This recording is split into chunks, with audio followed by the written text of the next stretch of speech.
impactful life ya, hidup yang berdampak itu mesti kita periksa. Kekristenan kita itu harusnya memberi dampak baik dan sebagai agen-agennya Tuhan atau sebagai agen-agen yang mewartakan kerajaan dunia. Bahwa yang namanya orang percaya itu sebenarnya dia memiliki kekuatan luar biasa untuk memberikan dampak. Nah itu kita, saya dan saudara, ibu-ibu hari ini sekarang mau dipanggil untuk memberikan dampak menjadi pengikut dunia atau jadi agen kerajaan Allah. Tuhan tuh hari-hari ini tuh butuh banyak agen perubahan, agen pengendali. Tuhan itu merasa perlu untuk mengembalikan dunia ini ke pola tatanan yang dia mau. Terutama untuk Indonesia, ibu-ibu. Ibu-ibu Indonesia itu lagi dibangkitin. Sejak perjanjian lama aja dunia ini dijadikan perempuan itu sudah jadi target istimewa si iblis. Iya dong, kalau nggak iblis ke Adam duluan dong. Iblis nggak mau, iblis tahu yang powerful ya, yang sekali tepuk semua hancur itu perempuan. Kalau mau ngerusak sesuatu, deketin perempuan, beres. Perempuan yang hancur, satu keluarga rusak, ya kan ibu-ibu?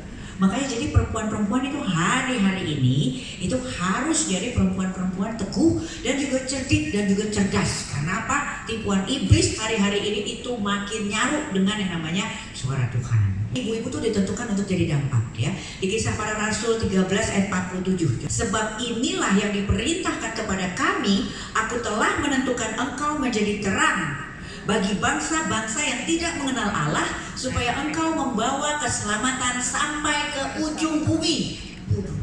Ini Kisah Para Rasul 13 ayat 47. Ini bicara saya dan bicara ibu-ibu. Tuhan itu telah menentukan saya dan juga ibu-ibu menjadi terang. Kalau dunia ini masih ada yang bilang, oh si ibu itu, oh ibu itu brengsek, oh itu sih, oh ibu itu rongsokan. Gak ada saudara. Dari sejak dijadikan saya dan juga ibu-ibu, Tuhan sudah menentukan apa? Saya dan ibu-ibu itu sudah ditentukan menjadi terang. Kalau dunia hari ini pura-pura gak lihat kita, itu urusan mereka semua. Tapi di dalam hati kita itu panggilan asli, penentuan kita adalah menjadi terang. Bagi siapa? Bagi bangsa-bangsa yang tidak mengenal Allah. Supaya apa? Supaya membawa keselamatan. Jadi kalau baca ayat ini sebenarnya itu sudah lengkap ya. Kita dijadikan apa, kepada siapa, membawa apa, itu udah jelas loh Bu. Jadi kalau misalnya hari ini gitu ya, ibu membawa gosip-gosip, gak ada di kita. Jadi kita udah ngerti, oh aku itu ditentukan menjadi terang. Kepada siapa, itu masalah tujuan. Tujuannya kepada yang tidak mengenal Allah. Membawa apa? Berita keselamatan. Gitu ya Bu ya, bukan berita yang makin digosok makin sip. Habis itu dia mau membawa keselamatan sampai kemana? Ada destinasi di sini. Ada arah sampai ke ujung bumi. Nah saya mau tanya, ada ibu-ibu yang tahu ujung bumi di mana? Hah? Bu, kita itu aneh ya kalau ibu-ibu ya. Ibu-ibu itu ya kalau misalnya ya, saya juga gitu sih dulu ya. Informasi misalnya ada yang lagi viral gitu ya. Kita bisa ya, wah browsing gitu ya, sampai pagi. Semua kita browsing gitu. Nah sekarang kalau kita lihat di Alkitab gitu, ibu-ibu tahu nggak ujung bumi di mana? Ada yang pernah browsing nggak? Ada yang pernah cari tahu nggak? Iya, kebanyakan enggak. Iya kan ya, kita suka kebalik-balik, tapi nggak apa-apa, saya juga gitu. Nah Alkitab itu sering banget ya, beberapa kali itu menggandengkan kata ujung bumi ini sama terang. Jadi apa? Terang itu tuh berarti dia punya destinasi sampai ke ujung bumi. Nah saudara dan saya itu sudah ditentukan untuk menjadi terang. Kalau kita nggak ngerti ujung bumi itu di mana, destinasinya apa, kita kayak ngadi-ngadi loh tiap hari.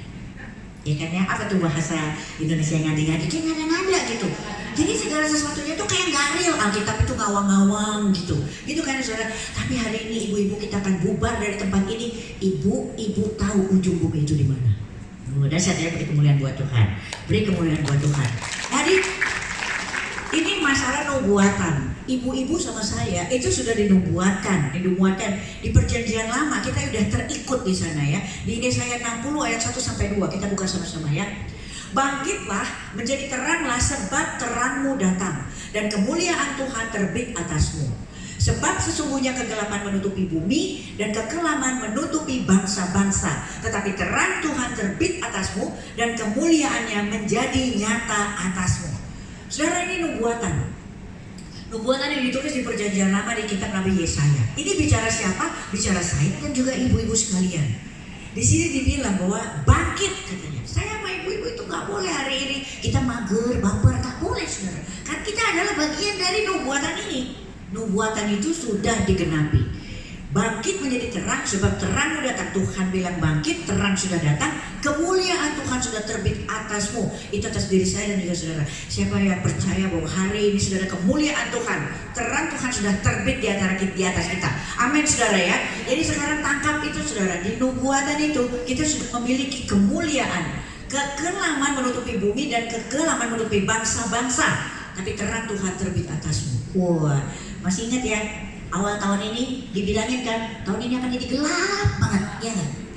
Kering banget, ya kan ya? Saya mau tanya, gelap banget nggak? Remang-remang sedikit-sedikit oke lah gitu ya. Tapi nggak kering-kering amat, nggak gelap-gelap amat. Iya nggak sih saudara? Kita ini minggu depan udah masuk bulan Desember. Itu adalah bulan terakhir tahun ini yang katanya resesi. Tidak pernah terjadi resesi sekeras ini selama bumi ini dijadikan. Coba lihat sampai bulan November. Nih masih senyum-senyum aja.